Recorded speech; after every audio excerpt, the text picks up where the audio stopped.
Hello, friends, and welcome back to Cardinal Territory. Good news first. We do have a brand new episode for you, lots to discuss over the week that was in Cardinals land. Bad news, this is one of those episodes where it's hosted just by me, so that's unfortunate.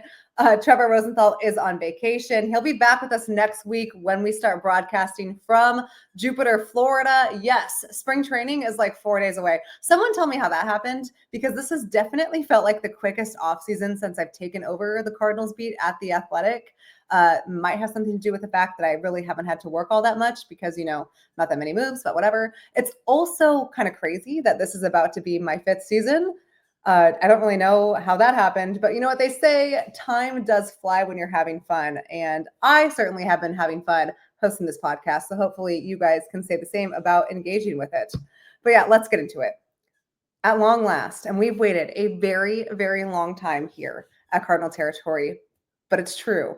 We have a roster move, a trade, if you will, to discuss. Now, I kind of wish I had like a confetti emoji to just blast off because it's been a long time coming. Now, this is not the trade that I think anyone really thought was going to be happening or that we'd be talking about, but it's a trade nonetheless.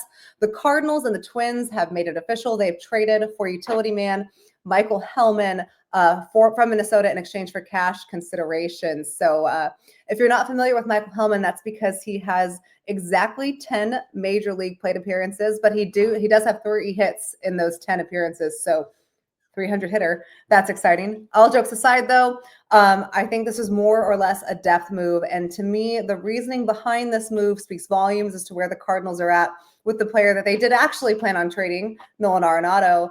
A big concern putting together the very early roster projection, and we talked about it a little bit on the show, is the Cardinals outside of Mason Wynn didn't have a shortstop, a true shortstop to play backup to Mason as currently constructed. Like, yes, Brendan Donovan can play shortstop. Jose Fermin can play shortstop, but they're not like your true backup shortstop options that really give the club a lot of confidence.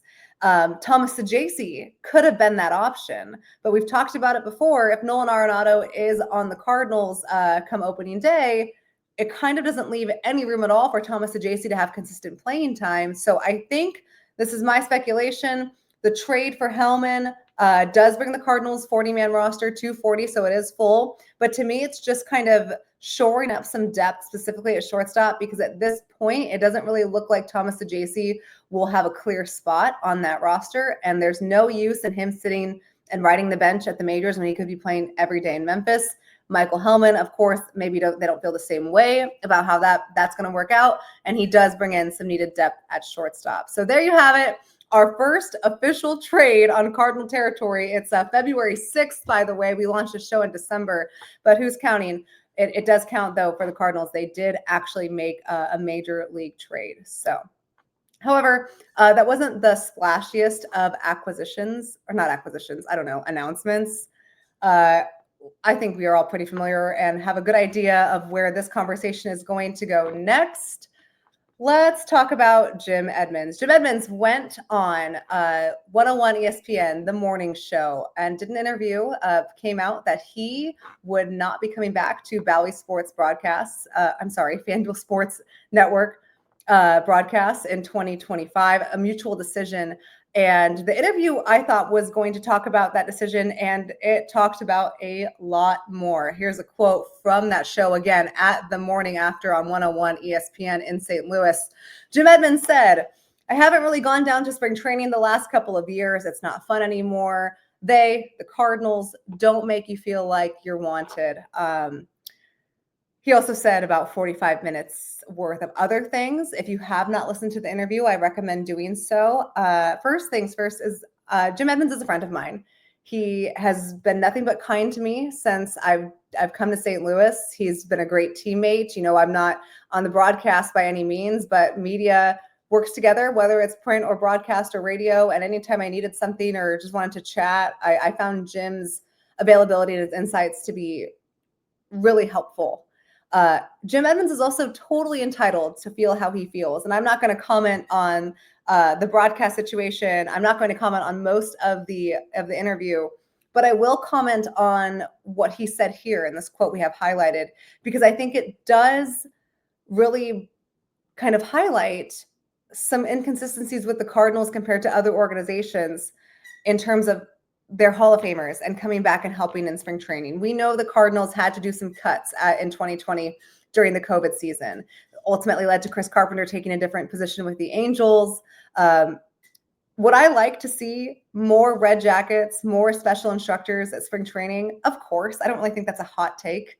Do I think that the Cardinals have some of the most rich history and respected former players in baseball? Of course. I mean, just take one look at opening day. The red jacket ceremony for each Hall of Fame ceremony is, I think, something that's super special. I would love to see more and more Cardinals come to spring training. So I do hope the organization is listening. I think Jim has a great point here. Just off the top of my head, I saw yesterday, Buster Posey, in his first year of president of baseball operations for the San Francisco Giants, is bringing back a slew of former Giants, including, take your pick. I remember JT Snow being on there just because JT Snow was my favorite player growing up. But it was about 10 or 12 different Giants that didn't necessarily have to be Hall of Famers, but they were still invited to spring. I would like to see the Cardinals take a page out of that. They are bringing back David Freese as a special instructor. He'll be working alongside his pals, Daniel Descalso and John Jay. Ozzie Smith is there, and that's great. Anytime Ozzie Smith is out there on the diamond, I mean, you've seen players like Mason Wynn and Nolan Arenado really gravitate to that. Willie McGee could make an appearance. He's at a different kind of assignment. I personally would love to see Willie McGee. I know that's not exactly a hot take either. But the point that I'm trying to make, and I think that Jim did a really nice job in conveying, even though it was emotionally charged, but again, he has the right to feel that the way that he wants to, is that the Cardinals have so many prestigious, respected, accomplished former players in their organization. Why not bring them back? Why not bring them to a couple of weeks just as a special instructor? I'm excited to see what David Freese is going to do. I hope the Cardinals can continue to do that. I'm not going to comment on the entire 45-minute interview. We do not have the time for that, but I did think it was interesting, and I thought this point that he made in particular about not having a lot of special instructors, I hope that changes in seasons to come. So we will see. Now, if you are a follower of Cardinal Territory on Twitter, then you might have seen a call for action from me because with spring training about to start, I kind of just wanted to see where the pulse of the fan base was. And, I can go and read through comments on YouTube or The Athletic. Pretty much I do it every day. But I like asking for fans' opinions on things because it just kind of helps me understand where everybody's at. And something that I think is great about baseball fans is no matter what team you're rooting for, who you grew up a fan of, what your rooting interest is come this week, come February 1st, that first week of February, we start getting a little excited. Doesn't matter if you're a fan of the Dodgers, the A's, the Yankees, the Rockies. February means baseball season is coming, and all of a sudden we are a little optimistic. I don't know why. We're kind of sickos. It's what we do. We're like suckers for pain. 29 fan bases are going to be massively disappointed this year. That's just how it is. But it's that slim hope, no matter, and some teams slimmer than others, that comes around in February where I think it's just the overall excitement of baseball being back. And it just gets us feeling a little weird. We get a little excited. We get a little optimistic. So I just wanted to see where the Cardinals were at, or Cardinals fans were at in that excitement. So let's pull it up. Let's see where that call to action is. All right, give me a second. There it is. Vibe check. Pitchers and catchers are less than a week away. How are you feeling about the upcoming St. Louis Cardinals season? Let us know for a chance to be featured on our next episode. And you guys delivered. I went through every single response and I pulled 5, and I tried to get a balance because I think there is a balance of emotions around here. Yes, some of us are really optimistic about the season to start. Some of us are on board with the youth movement. Some of us are pretty disheartened by the lack of moves in the offseason. Some of us are pretty disheartened by the state of the organization in general. But no matter how you feel, you felt something. So let's get into it. Far and away, though, the biggest or the most common, I would say, emotion that I saw through these responses was indeed apathy.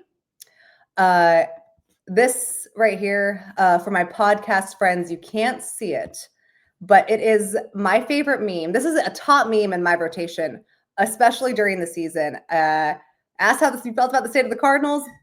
Not great. I use this at least once a week.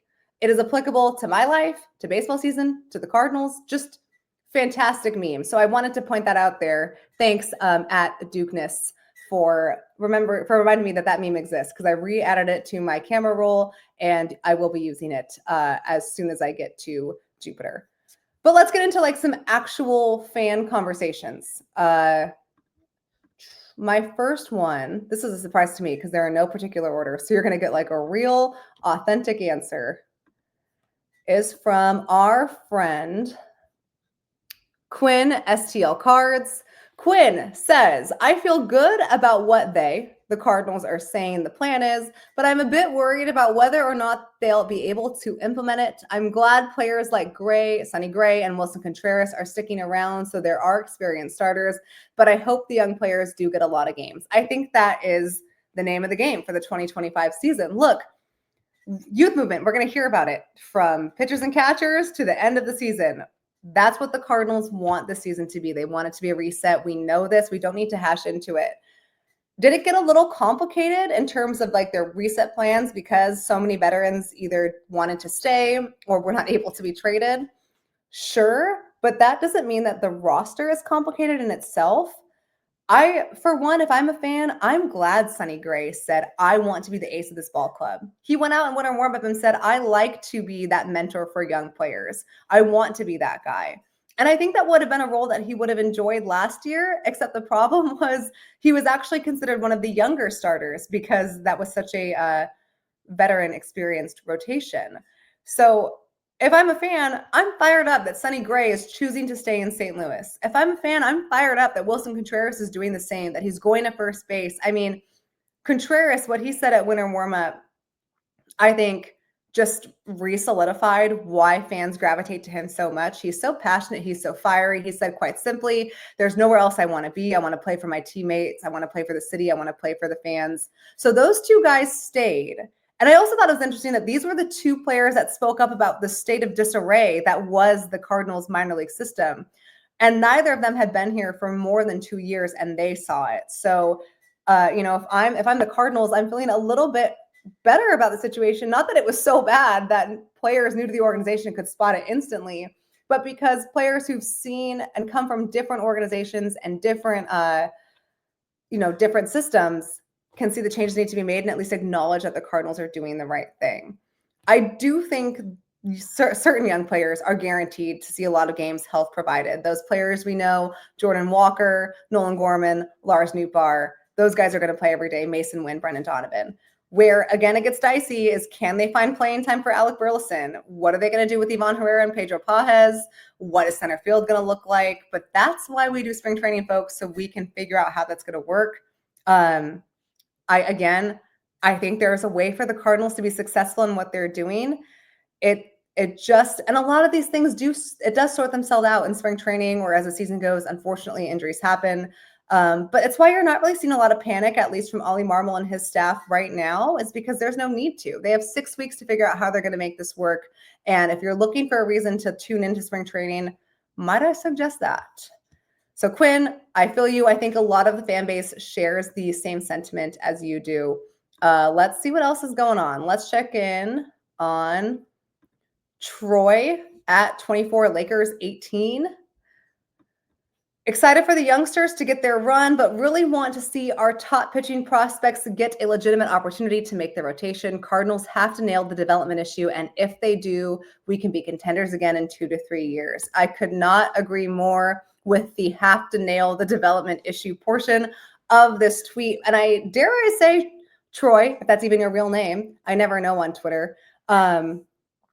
I actually think the Cardinals can close that window if their pitching prospects take a step up. So I don't hate starting the season with a mostly veteran rotation. Again, Sonny Gray is your ace. You're in a good spot. If we were constructing the rotation today, dare I say, I would put Andre Palante as your second starter just based on performance. That's not how they're going to open the season. But if I'm ranking them based on ability and ceiling, I would put Palante too, just based on how we ended the season. And then you have Eric Fetty in the middle. I know the organization or fans are not super thrilled about Miles Michaelis in his last 2 years, but if Miles Michaelis is your number 5 starter to start the season, to me, that's not the worst thing in the world. You have durability, you have consistency, you have a guy who you know is going to make 30 starts. What I think the Cardinals can really do to set themselves aside, and we've said this before, is start McGreevy and put Steven Matz in the bullpen. That would give the organization a chance to see 2 starters go start the season with Palante and McGreevy and see how they do out of the rotation. And if they do well, great. Guess what? Those are 2 spots you don't have to worry about next year.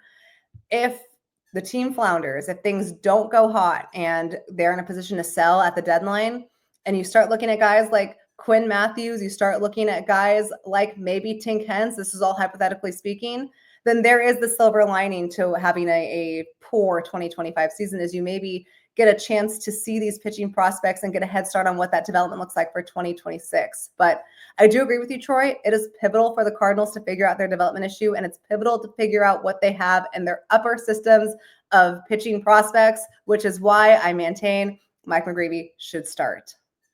Thank you. All right, next. I'm doing so good with the technology today, you guys. This is weird, but dare I say, getting better. All right, from Scott Plaza, Mr. Plastastic 17. I'm like 60% sure I said that right. I'm in with the current roster. At this point, I'm willing to accept where the team is at, and I'm allowing myself to get excited for the upcoming season. I expect a competitive year. The only losses were a statistically league average first base and Kittredge. That team won 83 games. There it is. There's that optimism I knew would come around. See, we're baseball sickos. We are allowed to believe again. And I think you make a great point here, Scott, about the losses. Yes, Paul Goldschmidt was not, I think, what anyone would have envisioned him to be offensively in 2024. And we've talked about that. And Kittredge was invaluable, I think, to the organization. And to me, the biggest hole the Cardinals are going to have to fill from the pitching side is that setup man role. They're most likely going to have to do it internally. The good news is there seems to be, for the first time in a while, significant amount of depth for them to choose from. What I think is maybe going under the radar of some people, maybe even in the organization itself, is Paul Goldschmidt's defense at first base. And this is no knock on Wilson Contreras. But what Paul Goldschmidt did defensively at first base for 6 years was, especially in 2024, when I think we all got so hyped up on the frustrating part of his offense, I think he was kind of an unsung hero defensively. I'm a little worried about the defensive makeup of the Cardinals roster overall. So off the top of my head, let's just see how close I am to being opening day ready. If the Cardinal season started today, you'd have Arenado at third, so you're feeling confident about that defensively. You have Mason Winn at shortstop, same thing. You're probably starting Nolan Gorman at second base, and you have Wilson Contreras at first base. He's played first base before, but not as an everyday position. So I'm feeling a lot stronger, more confident about the left side of the infield than I am the right. The outfield is where it gets a little bit more dicey for me. And when I say a little bit, I mean a lot. You're most likely going to have Brendan Donovan as your left fielder to start the year if Nolan Gorman is at second base. Dottie can play everywhere. Not really that concerned about him. His outfield, his true position. No, but he can make any position look like his true position. So that's fine. Jordan Walker in right field. We've talked about it. It's not been the prettiest scene. It's, I don't want to give up on him. He's 23 years old. It still remains to be seen if he can stick there long term. But you know that you're taking a little bit of a hit, I think, defensively with Jordan Walker in right field. What are you going to do in center field? Because with all the names we've said, we've left out Lars Nootbaar, and we know the Cardinals want him to play every day. That logically makes him a center fielder, though that's been a position in years past that Ollie Marmol and his staff have felt, I don't want to say adamant, but they felt certainly strongly enough to avoid it when they can, to not put him in center field. Now, they might feel like they have to. And it's not to say that Lars Nootbaar is not a capable center fielder. He just profiles much more strongly in the corners. And outfield defense is pivotal, especially when you have a mostly pitch to contact pitching staff, which, surprise, the Cardinals do again. So I'm a little concerned about the defense overall. But Scott, I like what you're thinking. You're right. That team won 83 games with a very subpar offense, regression years across the board from pretty much every player that needed to step up. You had Wilson Contreras for half a year. Everyone except Kittredge really is coming back from that bullpen. there's a reason to believe they can contend again. That's all I'm saying. That's all I'm saying. You're allowed to be optimistic. It's February. But I do think you make a good point. They won 83 games with having an incomplete roster, some depth issues. They certainly didn't have a bench for at least the first half of the year. And for like 6 weeks, they had like 3.5 starting pitchers. So there's a reason to believe. All I'm saying. All right, we got 2 more. Who else made the cut? We are looking at. Oh, did I even share that right? Probably not. Give me a sec. There we go. Right after I bragged about being good about technology. From Light Plate, he's cautious, he or she, I can't tell. It's quite literally a lighthouse. Cautiously optimistic. I'm excited to see what Jordan Walker, Nolan Gorman, Lars Nootbaar do if they can put it all together for a year. I think Wilson at first, if it keeps him healthy, might be the best move of the offseason. Low bar. Low bar indeed. There have not been a lot of moves of the offseason, but I like where your head is at because if Wilson Contreras is healthy, he, in my opinion, immediately becomes your most effective bat. And that I think is really exciting when you think about what he looked like in 2024. When you think about the lack of offensive production for the most of last season. Contreras is a catalyst to the heart of the order. He has that energy, right? You see him coming up, he's mad. There's a reason other teams don't like him. It's because he has that kind of attitude like, F you, I'm going to do something here. And his teammates respond to that.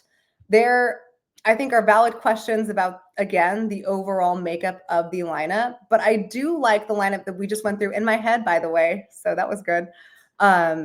With the offense. I think there's a higher ceiling there, certainly than last year. And keeping Wilson healthy and keeping him at first base certainly makes the team better offensively.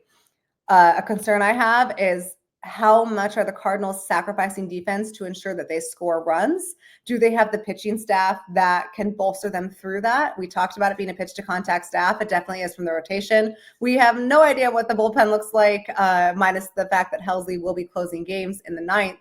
So I want to also say that I'm cautiously optimistic on how the lineup will work, but I do want to caution the defense. Again, I just feel like with all this hype over if the offense can score enough runs, and it's justifiable because they didn't last year, is defense going by the wayside?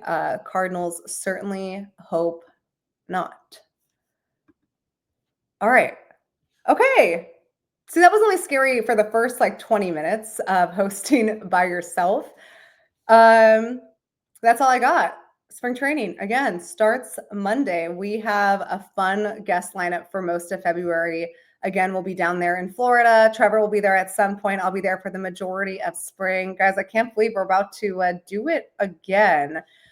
For those of you who don't know already, you can like and subscribe to Cardinal Territory on YouTube. And thank you so much for the so many of you that have already. It really does make a difference. And you can find us on Spotify and Apple. Trevor will be back to save us on Monday.